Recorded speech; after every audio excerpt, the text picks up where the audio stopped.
ಸ್ನೇಹಿತರೆ, ಪ್ರತಿಯೊಬ್ಬ ಮನುಷ್ಯ ತನ್ನ ಹುಟ್ಟಿನಿಂದ ಒಂದಲ್ಲ ಒಂದು ವಿಶೇಷವಾದ ಗುಣವನ್ನು ಹೊಂದಿರುತ್ತಾನೆ.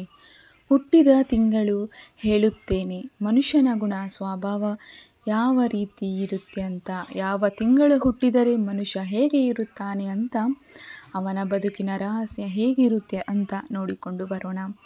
ಮೊದಲು ಜನವರಿ ತಿಂಗಳಲ್ಲಿ ಹುಟ್ಟಿದವರು ಸ್ವಲ್ಪ ಮುಂಗೋಪಿಗಳಾಗಿರುತ್ತಾರೆ. ಅವರ ಗುಣ ಸ್ವಭಾವ ಕೂಡ ಅಷ್ಟಕ್ಕಷ್ಟೇ ಇರುತ್ತದೆ. ಯಾವಾಗಲೂ ಅವರು ಸ್ವಾಭಿಮಾನದಿಂದ ಬದುಕಿರುತ್ತಾರೆ. ನನ್ನ ಹಾಗೆ ಯಾರೂ ಇಲ್ಲ, ನಾನು ಎಲ್ಲ, ಈ ಸಹಾಯವು ಯಾರ ಸಹಾಯವೂ ಕೇಳಲ್ಲ ಅಂತ ಹಠದಿಂದ ಬದುಕಿ ತೋರಿಸುತ್ತಾರೆ. ಫೆಬ್ರವರಿ ತಿಂಗಳಲ್ಲಿ ಹುಟ್ಟಿದವರು ತುಂಬಾ ಹಠಮಾರಿಗಳಾಗಿರುತ್ತಾರೆ. ಅವರು ಯಾರ ಮಾತನ್ನು ಕೇಳದೆ ನಾನು ಸರಿಯಾಗಿದ್ದೇನೆ, ನನಗೆ ಯಾರ ಉಪದೇಶ ಮಾಡುವ ಅಗತ್ಯವಿಲ್ಲ ಅಂತ ಬದುಕುತ್ತಾರೆ.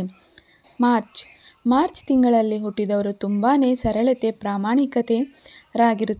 ಅವರಿಗೆ ಯಾರ ಸಹಾಯವೂ ಬೇಕಾಗಿರುವುದಿಲ್ಲ.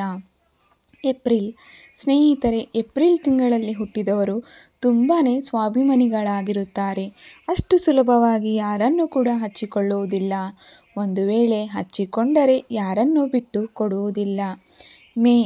ಮೇ ತಿಂಗಳಲ್ಲಿ ಹುಟ್ಟಿದವರು ಕರುಣೆ ಎಲ್ಲವೂ ಇರುತ್ತದೆ. ಅವರು ಯಾವತ್ತೂ ಕೂಡ ಮುಂದಾಲೋಚನೆ ಮಾಡುತ್ತಿರುತ್ತಾರೆ. ಅವರಿಗೆ ಒಂದು ಕರುಣಾಮಯ ದಯ ಇರುತ್ತದೆ. ಜೂನ್ ತಿಂಗಳಲ್ಲಿ ಹುಟ್ಟಿದವರು ಸ್ವಲ್ಪ ಕರುಣಾಮಯರಾಗಿರುತ್ತಾರೆ. ಅವರಿಗೆ ತುಂಬ ಪ್ರಾಮಾಣಿಕತೆ ಇರುತ್ತದೆ. ಸಹಾಯ ಮಾಡಿದವರನ್ನು ಅವರು ಯಾವತ್ತೂ ಮರೆಯುವುದಿಲ್ಲ.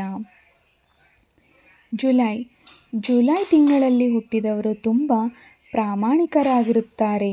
ಅವರಿಗೆ ಸುಳ್ಳು, ಕಪಟ, ಮೋಸ, ವಂಚನೆ ನಡೆಯುವುದು ಇಷ್ಟ ಇಲ್ಲ. ಅವರಿಗೆ ಆ ರೀತಿ ಯಾವುದೂ ಮನಸ್ಸಿಗೆ ಬರುವುದೇ ಇಲ್ಲ.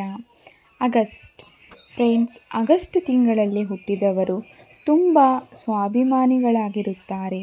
ಅವರು ಎಲ್ಲರ ಬಗ್ಗೆಯೂ ಯೋಚನೆಯನ್ನು ಮಾಡುತ್ತಾರೆ. ಅವರ ಫ್ಯಾಮಿಲಿ ಬಗ್ಗೆ ಯೋಚನೆಯನ್ನು ಮಾಡುತ್ತಾರೆ. ಎಲ್ಲರೂ ಚೆನ್ನಾಗಿರಲಿ ಎಂದು ಅವರು ಆಸೆಯನ್ನು ಪಡುತ್ತಾರೆ. ಸೆಪ್ಟೆಂಬರ್ ತಿಂಗಳಲ್ಲಿ ಹುಟ್ಟಿದವರಿಗೆ ವಿಶೇಷವಾದ ಶಕ್ತಿ ಇರುತ್ತದೆ. ಅವರು ತುಂಬಾ ಬುದ್ಧಿಶಾಲಿಯಾಗಿರುತ್ತಾರೆ. ಯಾವಾಗಲೂ ಹೊಸತನವನ್ನು, ಹೊಸ ಯೋಚನೆಯನ್ನು ಮಾಡುತ್ತಾ ಇರುತ್ತಾರೆ. ಅಕ್ಟೋಬರ್ ತಿಂಗಳಲ್ಲಿ ಹುಟ್ಟಿದವರಿಗೆ ದಯೆ, ಕರುಣೆ ಇರುವುದಿಲ್ಲ. ತಮ್ಮ ಬಗ್ಗೆ ಅಷ್ಟು ಯೋಚನೆ ಮಾಡುತ್ತಾರೆ. ಬೇರೆಯವರ ಬಗ್ಗೆ ಯೋಚಿಸುವುದು ಸ್ವಲ್ಪ ಕಮ್ಮಿನೇ. ನವೆಂಬರ್ ತಿಂಗಳಲ್ಲಿ ಹುಟ್ಟಿದವರಿಗೆ ತುಂಬಾ ಅದೃಷ್ಟ ಇರುತ್ತದೆ.